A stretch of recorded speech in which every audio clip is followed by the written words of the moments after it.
I am super excited that Dominic has the willingness to step up to the plate and speak tonight. He did this at the last minute, and I'm so very grateful for him. I have a very special place in my heart for Dominic. I've spent a lot of time with him. He's come to live with me. I love his family, his brother and sister I love. And so this is a very special moment for me. I make it all about me, Dominic, but I do love you so much.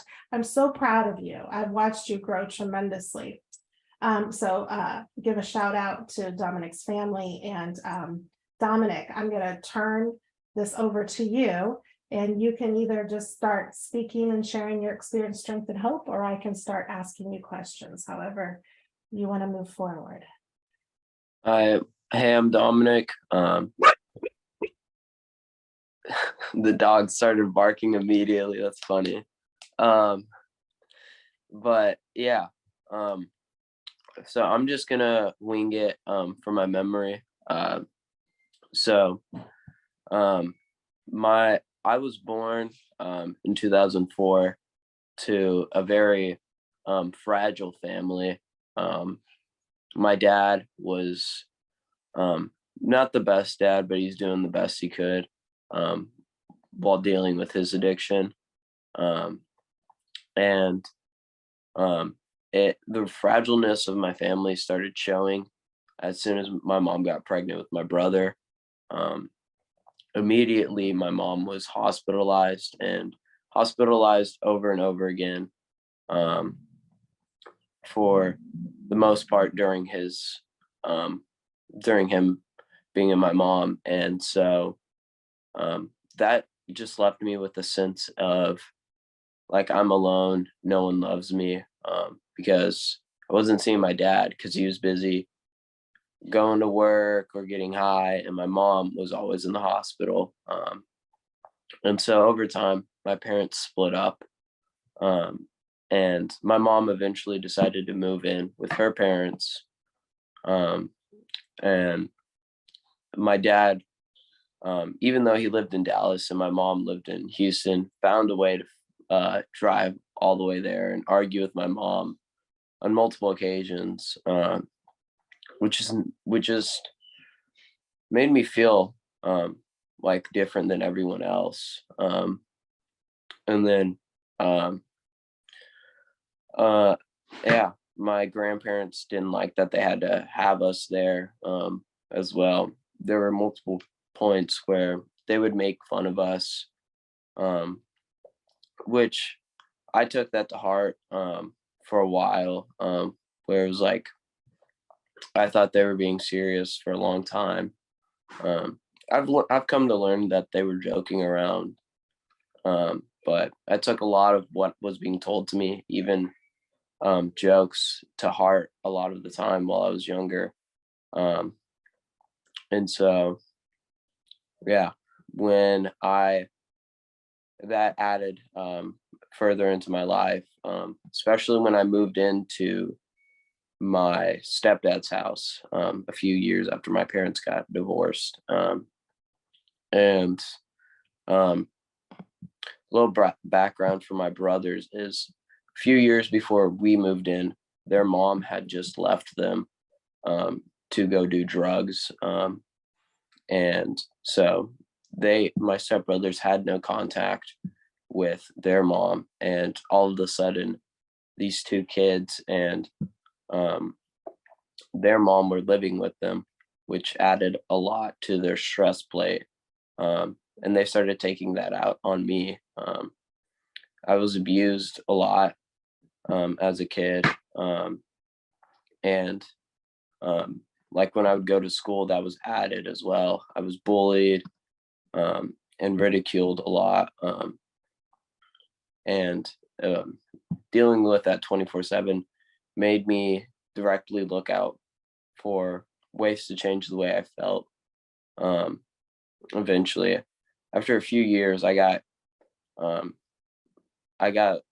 bored of just attention seeking or doing crazy stuff and getting sent home. And so I asked my mom like what was wrong with me, and I broke down crying.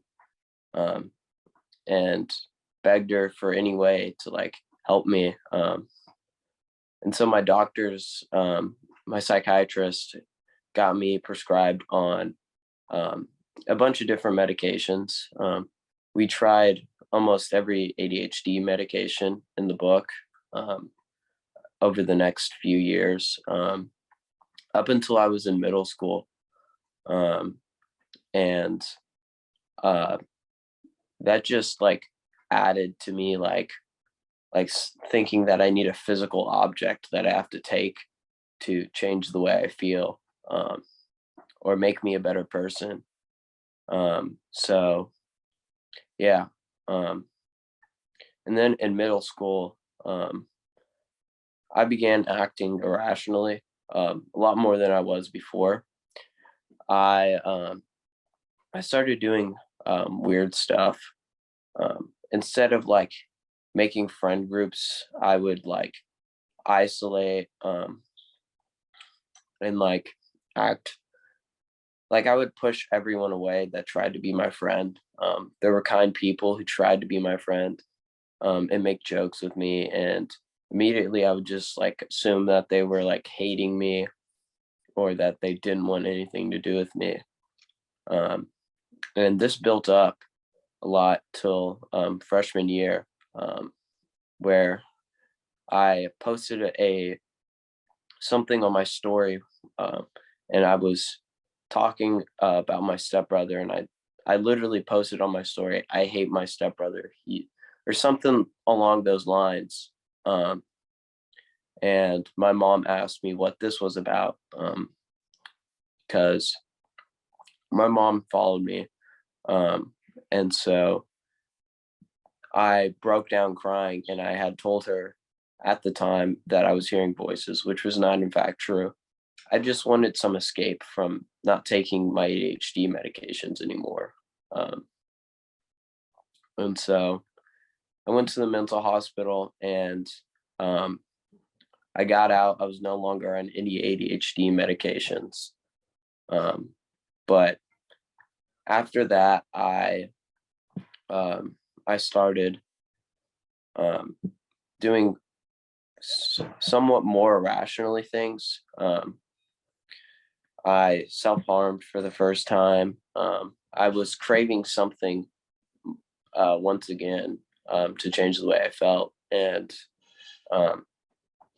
I smoked weed for the first time towards the end of my freshman year, which was a weird time for me. I met some friends who looked like they obviously had smoked weed all the time, and I no longer felt like too different once they like invited me to do that. But kind of a funny thing about that is that when I smoked weed, I did not get high because I did not smoke it right, which I didn't even know was possible. I like just like I messed up while I was smoking, so I did not get high, but I still got like somewhat of a buzz because I had skipped school, and like I had to walk back into the school after lunch period ended. So there was that. But then I started going to see a psychiatrist, and a therapist for ADHD, and they diagnosed me with autism spectrum disorder. And specifically on the spectrum, I found out I have Asperger's. And so that's where my life like flipped over. Is like I felt completely different. And so after that, I like immediately wanted to change the way I felt. And that was brought to me on kind of like a silver platter, with my therapist suggesting to my mom that we start using CBD as a medication. My mom was kind of confused by that at first, but I said I was obviously a kid, not a kid, like an early teen. I was like 14 at the time, and I was like, yeah, I'm totally in. Um, like, and so my mom just caved in, And so that's kind of where like the start of a change happened. It's like I was taking CBD gummies. Sometimes it would be a CBD vape. And my mom was really uncomfortable with it for a while. So was my stepdad. But my dad was not, because my dad has Crohn's disorder. So he's used to seeing that kind of stuff. And he was also prescribed something very similar. And then shortly after I started using CBD, I found out my dad uses marijuana as medication for his Crohn's. And so that was very weird for me as a kid to comprehend. And it made me kind of uncomfortable for a little bit, because I had grown up like hearing that marijuana was like something that no one should do ever, and like it could, like, you know what I mean, like all those anti-marijuana videos. So it was weird to like know that my dad was doing that. And sorry, I'm very dehydrated. I'm kind of sick right now. But yeah. My life had turned upside down with like 2 back-to-back events involving drugs. And so I eventually met this girl who lived really close to me, who smoked weed from time to time. And what's significant about that is that we started dating after a few weeks. And she would take me over to her cousin's house and we would smoke a lot of weed. And it would just be like a cycle where every week I would go over there and smoke with her or her cousins. And then COVID hit, which brought that relationship down a lot. And it brought me to like the verge of my addiction. And I turned 15, and me and her broke up. And so my contact with like getting drugs all the time kind of like got cut off. And I struggled a lot with like finding that and finding friends. I would post like really crazy stuff on the internet trying to get like someone to like follow me or like want to be my friend. I was constantly lying about my drug use on like my Instagram story. I was saying like I was doing mushrooms and all of that when I had only smoked weed a few times, like 10 or 15 times. And so I just built up this fake internet persona. And then my parents, my mom, and my stepdad decided that they want to move. And during that move, we had to live in kind of like a hotel kind of thing, where it was like it was kind of like a miniature house inside the hotel where we had like a kitchen and like somewhere to like shower. Well, all hotels have a shower, but you know what I mean? It was like a bigger hotel. And what's significant about that is we were there for 2 weeks. And one of the weeks, my aunt on my dad's side decided that she wanted to hang out with me. So she picked me up, and we went to the lake house near, like in Texas. I forgot where it's at. I think it's Lake Livingston. But during that time, I started using heavily because she let me use with her. she let me smoke weed and get really drunk. And me and my cousin who lived at the lake house, would get really messed up. Um, and I actually saw him be like, he showed me what an alcoholic looks like.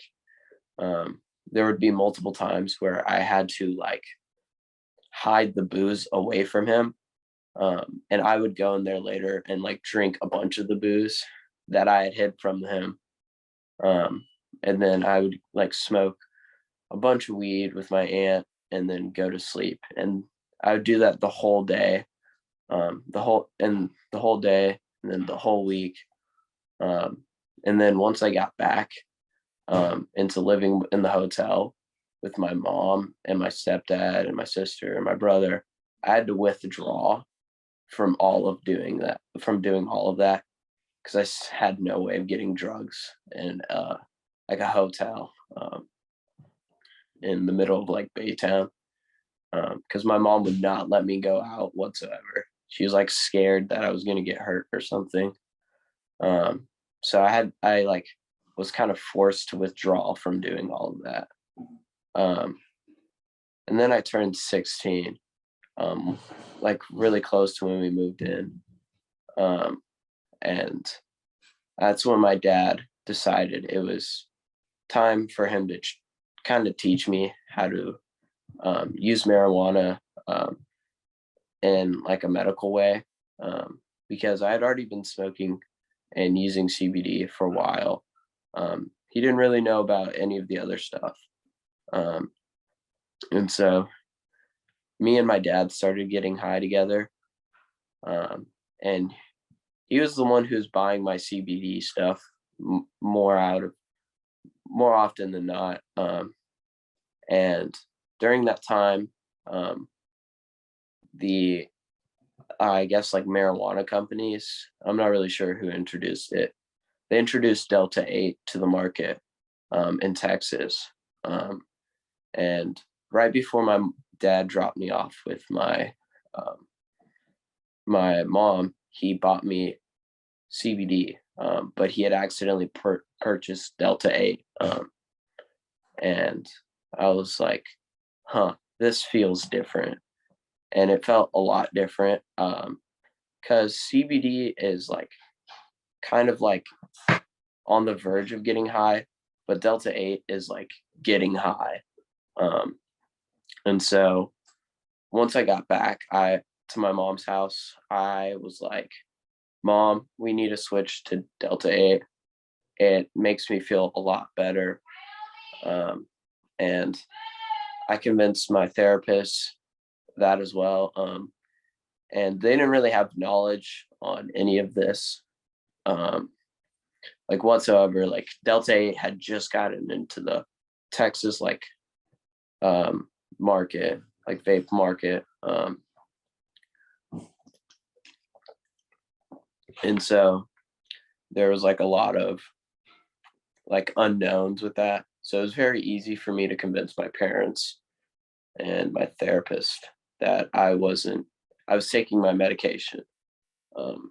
And so very quickly, I began using my mom and my stepdad as a way to get high. Almost every conversation that I had with them, I would bring up them getting me another Delta-8 cart or another Delta-8 pack of gummies. And I was like in my room isolating all day, just getting high. And then I got into a really toxic relationship with this girl in my hometown. It was really weird. She would like talk to me about suicide all the time. And that made me fall into depression. And so I started trying other stuff, because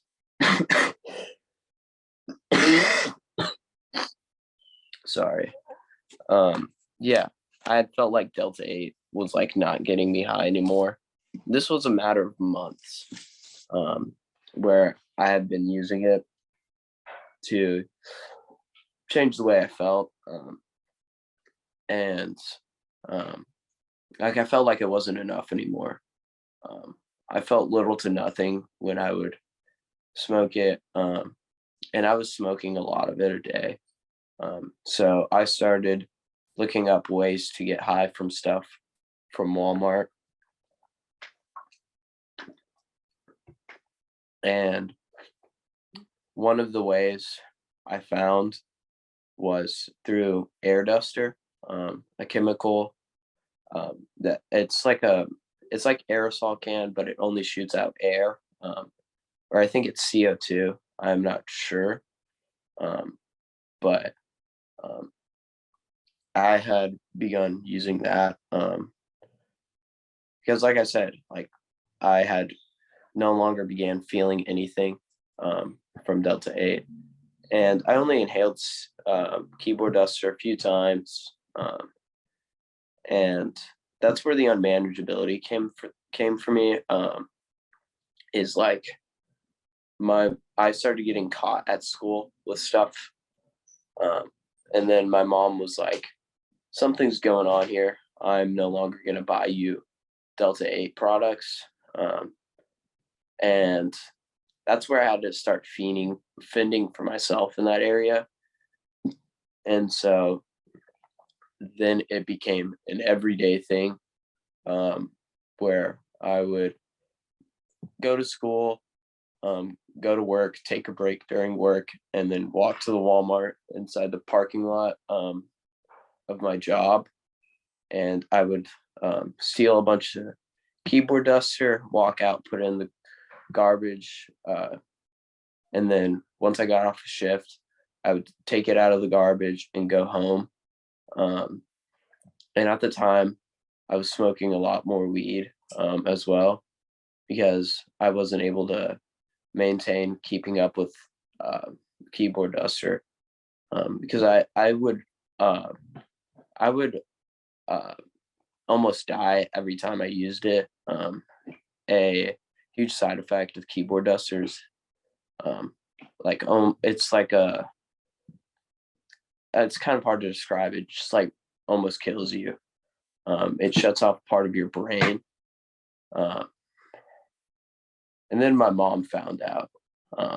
And so she sent me to a mental hospital. And she hadn't quite made sure there's nothing left for me to get into before she sent me to rehab. Because I went to the mental hospital and then I came back for a week for my birthday. And I turned 17 after the mental hospital, but I found a way to get high off of marijuana when I got back. And I told no one about it. And then I went to the park where I met someone in Cornerstone, actually. And that's where I kind of got introduced to the program that would save my life. As soon as I got out of the park, I was like, okay, I'm not going to tell anyone about how I relapsed. I'm just going to hope it like doesn't come up and I'm able to like get sober. And I joined Cornerstone. And immediately I like felt ashamed, but I didn't want to get in trouble because I felt like everyone was going to like hate me if I got honest. And so I was constantly like finding ways to like use nicotine without my parents' permission. Because they were like, no, you can't use nicotine in this house if you're under 18. And so I was constantly trying to do that. And then eventually I got tired of the shame. And me and my brothers saved up a bunch of the money that my mom was giving us for food.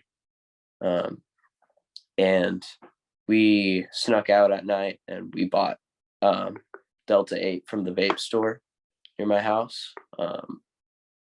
And that began my first relapse, which lasted around 2 months. And yeah, I got honest in a meeting at Cornerstone because I felt like I was betraying everyone in my life.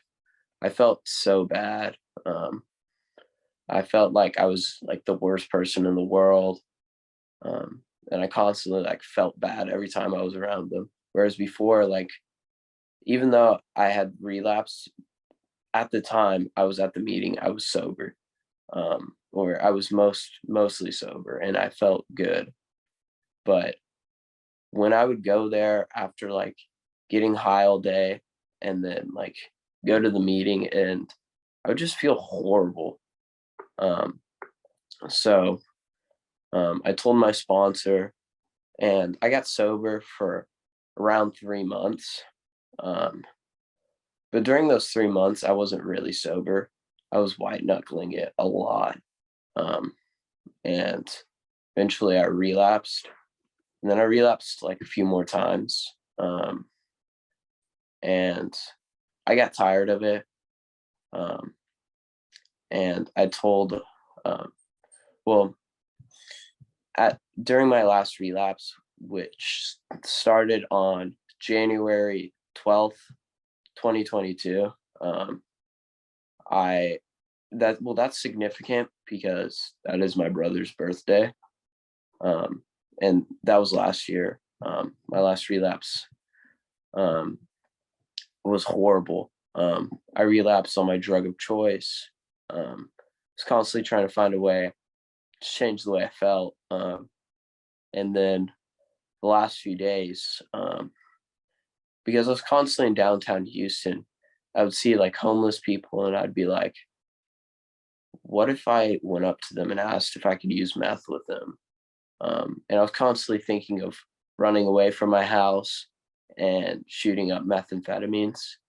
Um, and that made me very concerned for myself.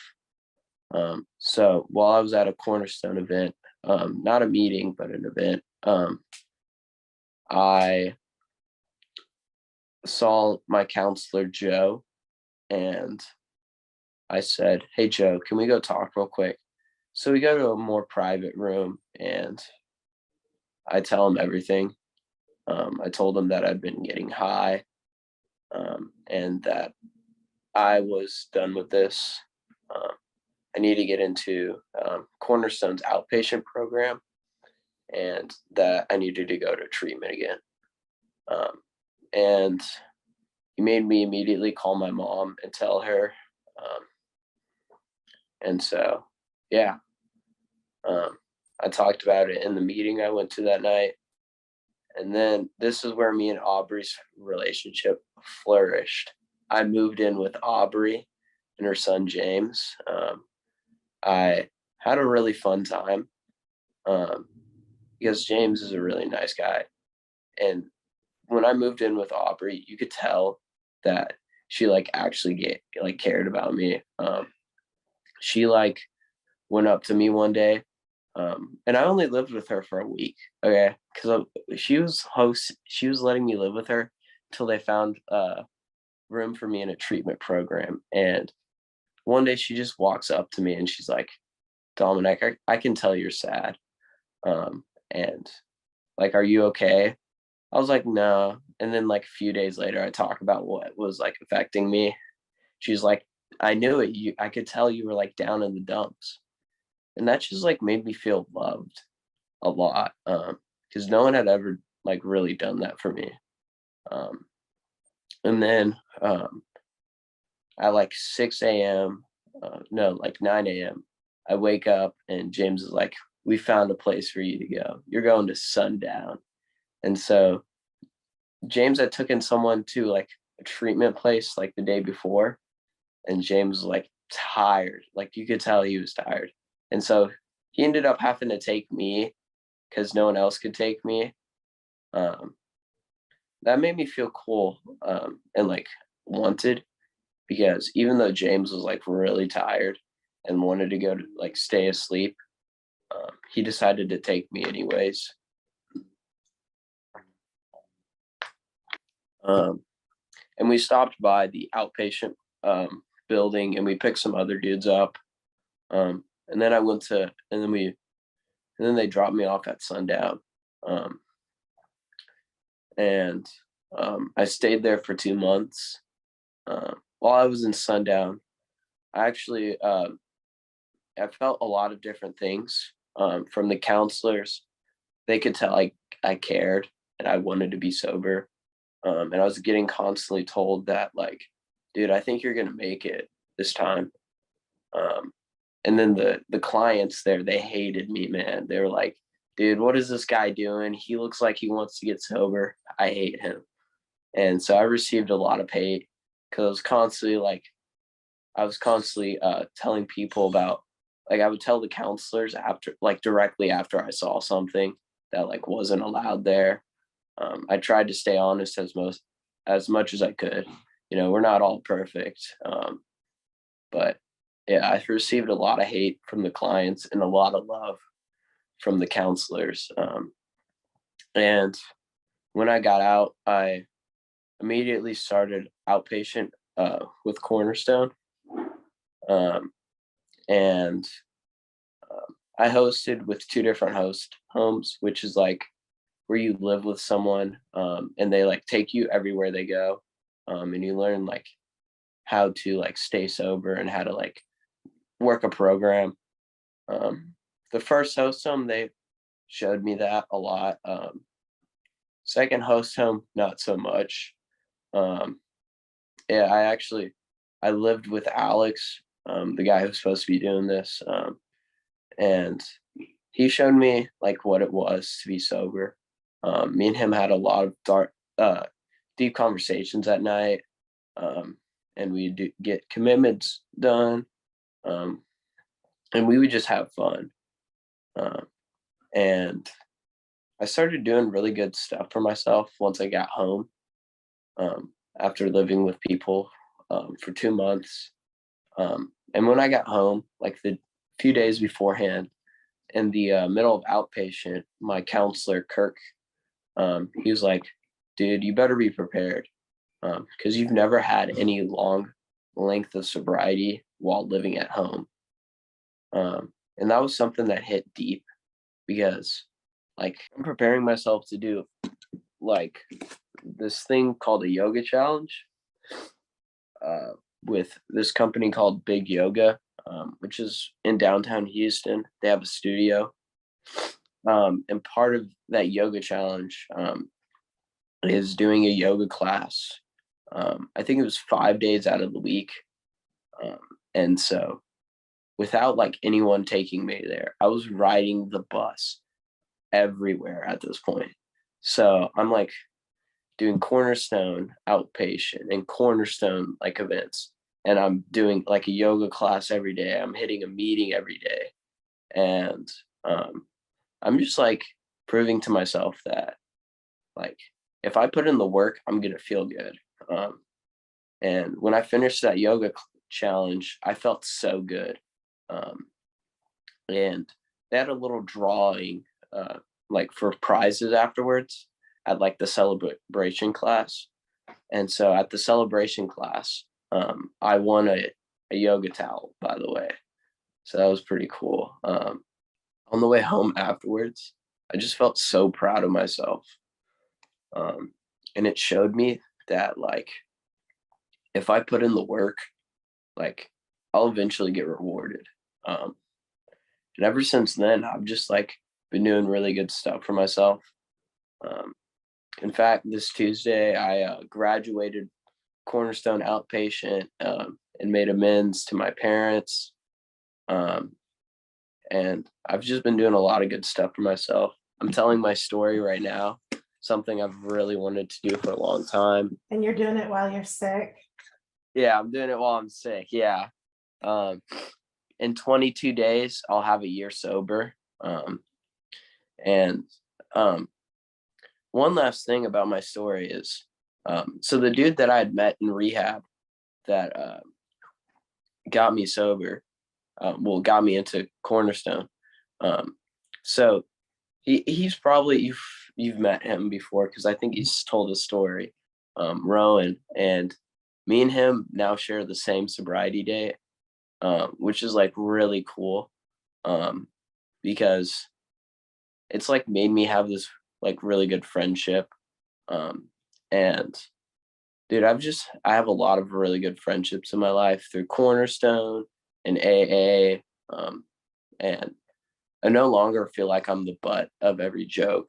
I'm like a real person who doesn't have to change the way they feel, whether it's like they're doing crazy stuff or getting attention from anyone possible. I'm like a real person who feels, and I allow myself to feel my emotions. That's the most important thing about how I feel today.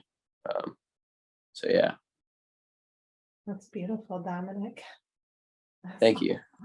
You did forget one important thing about your story that I know. You know what I'm Uh, gonna say? oh, you moving away? No, well, I know that broke your heart, but I'm That back. did. Yeah. What happened when you were staying with me? It I included forgot. it included a bike. Oh, I forgot about that. So yeah. So Cornerstone has like these bike rides on Sundays. It's like kind of intense, like trail riding. And so someone was using my phone because they didn't have a phone, and they signed themselves up for the bike ride. And so person running the bike rides thought I was signing up. So I was like, you know what? Might as well do the bike rides. It'll probably be good for me. And I do almost the whole entire bike ride. And then we're leaving like the trails, and I crashed the bike and I fractured my ankle. So I had to be at Sundown for 2 months while I was on crutches. And Sundown is a ranch, by the way. It's not like a normal treatment center. It's like a ranch. So Yeah, there was some good and bad at Aubrey's house. you're brave, you're tough. Yeah, like Yeah. you were only there a week and Jerry comes to pick you up and brings you back hobbling. And she's like, I just think it's a sprain. And Dominic's Yeah. sitting on my couch like, it really, really hurts. It's not getting any better. So Yeah. that's pretty cool. That just shows your willingness that you wanted help, you wanted treatment, and you were ready to go there, even if you were hobbling on your way there. So that was a cool moment. Yeah. Thank you, Dominic. I'm so Yeah. proud of you. Thank And you. I'm so grateful to watch your journey and just like really grow into knowing that you're capable and worthy. Kind of brings a little tear to my heart and my eyes. And so we will open it up to the group now for any questions or comments for Dominic. And I have a few too, but let's open it up. Can you describe, Dominic? You mentioned that you do nightly commitments. What can you Yeah. describe to the group what those commitments are? Yeah. So I don't have as many as before. A lot of the stuff has become optional now that I'm not an outpatient. But being an outpatient, you have like 4 nightly commitments around that. And the big 2 ones are reading this thing called God Memo. And it's not like a specific religion that this piece is coming from. It's basically this like it's like a really long piece of writing. It's like really long. It takes like 30 minutes to read. And it's just a message from your higher power telling you like you're worth it. Put in the work. Do the things like you need to do, even if it's like uncomfortable. And I had to read that every night for like 9.5 months, or 8.5 to 9.5 months. Every night I spent 30 minutes reading this long writing. Sometimes with others, sometimes by myself, because when you do it by yourself, you don't have to read it aloud. So it's kind of faster just reading it in your head. So for a while, for like the last month, I just read it by myself, so it wouldn't take as long. kind of a shortcut, but I don't know. I think that was really good. And then since the second biggest thing with commitments is an email that details like if you did your commitments or not, a check-in, and then you write a letter to someone else in the group to like share your concerns, why you appreciate them, and then you check in about yourself at the end. So yeah. And then the other ones are praying and then calling your sponsor. Yeah. And so whatever other peers you're with, you guys all pray together, and then we get on the phone with your sponsors. And that's a lot of beautiful moments I get to watch through this program. When I see the kids pray together, and I don't know, my codependency and everything, it just really touches my heart. So it's beautiful. And the God memorandum is from the book, The Greatest Miracle in the World. So if you want to look it up and read it, I challenge you all to do that. You want to challenge me with, you want to challenge them too, Dominic, to see if they'll read it tonight or listen to it on video. It's actually, I started kind of like not liking it towards the end, but it's actually like a really beautiful piece. I think it's like chapter 9 of the book. But it really, reading the book, it's The Greatest Miracle in the World. That's the name of the book. I saw someone ask, so I'll put it in the chat. Yeah, it's the book details why the piece was made. And I don't know, it just made me have hope in myself every night, almost. So yeah. Pretty cool. Here's a video that somebody reads it. So if you guys want to listen to it. Yeah, Renee. I wanted to thank you so much.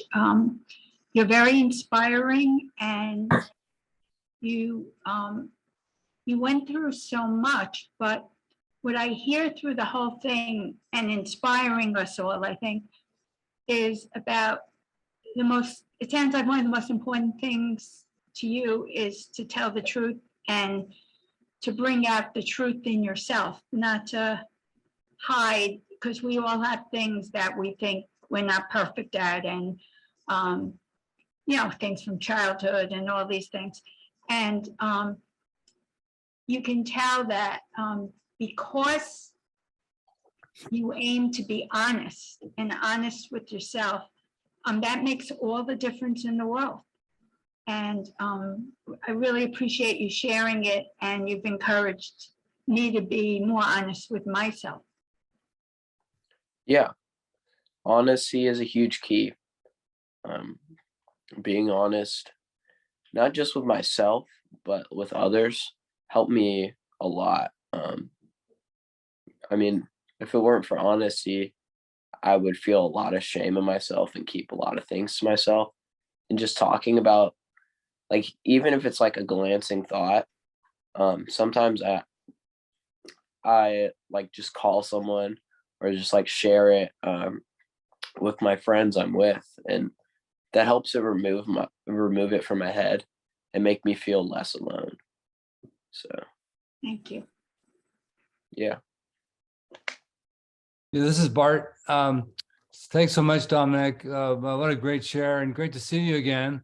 Great to see you again. Yeah, I saw you in May, and man, it's so awesome that you shared, and I know I got a lot out of it, and I know you're helping a lot of people, and so really appreciate it, and I'm really proud of you. So keep up the great work. Thank you. Hey, Dominic, Peter Komendowski again. Yeah, great for putting the stuff out there, because the stories really help people. And I was wondering, how it's been to rebuild the connections with people in your life, with friends and things like that. I have so actually at my graduation ceremony for my outpatient, a lot of my friends showed up, and dude, while right before I made amends to my family, they all shared on on their relationship with me. Um, and the biggest thing I got out of that was that like dudes hated me for a while, but they still like loved me. You know what I mean? And now they like really appreciate what I've done.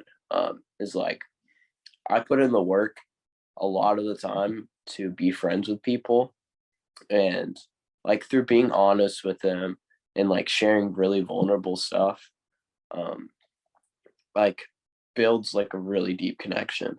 Um, and yeah, a lot of the dudes that hated me when I first joined Cornerstone love me a lot now. So yeah, You were picked on a lot, Dominic. yeah, I know that. Yeah. yeah, I do. Yeah. I also made it a point to where I like did crazy stuff. Yeah. So yeah. Dominic, when you sent me the picture for tonight, I was hoping you were gonna send me the one with your mohawk, and Uh, Dominic shaved his mohawk off. yeah, I did. Yeah, I used to have a mohawk. I had Yeah, it for like what, 5 months? yeah, and it was different colors too. Yeah. Okay, we got two questions in the chat. Catherine, we'll get to you in just a second. The first question is, I was wondering if you would have any advice for a parent who is trying to create a relationship with their 20-year-old son who has 90 days sober.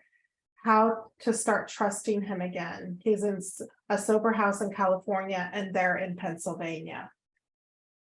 I don't know. A lot of the time when I first got sober, my parents did not trust me. And that's understandable. A lot of the time is like you guys as parents like suffered through a lot of lying, excuse me, and unmanageability in y'all's life.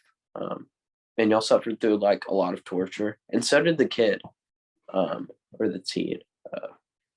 And all I can say is just trust in the process, and having acceptance helps a lot. Just believing in them and not allowing like uh, like small things. And the best thing you can do is just hope. Always have hope. So what my parents had to do for a while. So yeah. Thank you, Dominic. And Catherine, did you want to ask a question? Yes, I did. Can you hear me? Yeah. Dominic, I'd like to know, and you don't have to answer this. I don't know if it's appropriate or not. How is your relationship with your father? And do you No, you continue. and do you feel that the marijuana helped your father with Crohn's, Um, or is it just addicting? I so that's a hard question to answer. My dad is also a drug addict. So I believe that some people may, in certain cases, may be able to do that. But for my dad, he immediately started crutching on it and using it to change the way he felt. And just from what I've seen, he definitely doesn't just use it to deal with his Crohn's. He definitely like tries to go out of his way and like get high. And it eventually turned into him using other drugs. But my relationship with my dad currently is it's kind of complicated. But for the most part, I just try to have acceptance. I know that he's trying to be there for me a lot of the time. And I'm planning on making amends with him pretty soon. Because I wasn't able to make amends with him when I was graduating my outpatient program. Because he had a flight canceled. But I don't know. My relationship has gotten better. It just takes time. So I just wanted to state that my son was a Crohn's patient for 15 years and start using medical marijuana too. And I lost him 2.5 years ago to Yeah. suicide. Did the marijuana make you feel suicide at all? Definitely. I felt a lot of depressive episodes a lot of the time. Especially like for a while I did have somewhat of a depression, but as soon as like I would like run out, or even when I was like high, I would like just be flashing through memories a lot of the time, and like they would make me like they were very embarrassing memories I would remember. And I'd want to hurt myself a lot of the time. So I definitely would say it contributed a lot to my suicidal thoughts and depression. So And do you feel the CBD was not a start to the marijuana? yes. Okay, because my son was using CBD at first and then got his medical marijuana card. So I was just trying to understand. Yeah. Okay. Well, I appreciate you sharing your story. Yeah. It helps me to understand what my son was going through. Yeah. No problem. And Thank you. Catherine, we give Every Brain Matters all of us give you our deepest condolences. And it's very true what you both just said. There's no science that proves that marijuana treats Crohn's disease, so we need the community to know that. So Yeah. those people watching, no part, and then, but the science is proven true that it increases the risk for suicide. So Right. that's a message. Thank you for having the courage to speak up and share your son with us. We know that takes a lot, and we're here for you. Thank you. We love you, Catherine. Yeah. Thank you, Catherine. I'll be praying for you tonight. Thank you. Thanks. I appreciate it. Just for my son, Zach, just stay clean. Because you have a second chance. My son did not have a second chance. I will take my second chance. Thank you. Take it. Can you name 2 or 3 things, any advice you have for parents who have a son or daughter struggling with marijuana or destructive behavior? So, the best thing I could say is kind of what I already said, is like just trying your best to trust the process. Finding your own higher power if you don't have one, just trying to believe in them. And like a higher power can be anything. It's not like a God. Just trusting in that higher power, that like your son will make it, or your son or daughter will make it. And if not, that you'll be fine without them. Just praying a lot. That's what's helped me with my dad, is just praying for him. Prayed for him almost every night for the past like 5 months. And also accepting that they won't be perfect. I definitely wasn't perfect. I'm definitely not perfect as well right now. I make mistakes all the time. And just learning to like roll with the punches, and like finding your own support system, that will definitely help. So Awesome. And then what is your 2 to 3 recommendations for a young person, a young adult, or just anybody struggling with substance abuse or any kind of destructive behavior? I mean, the best I can say is find an AA meeting in your hometown.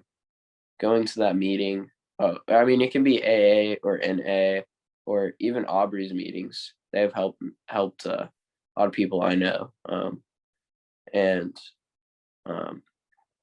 just like trying to accept, like do everything they say.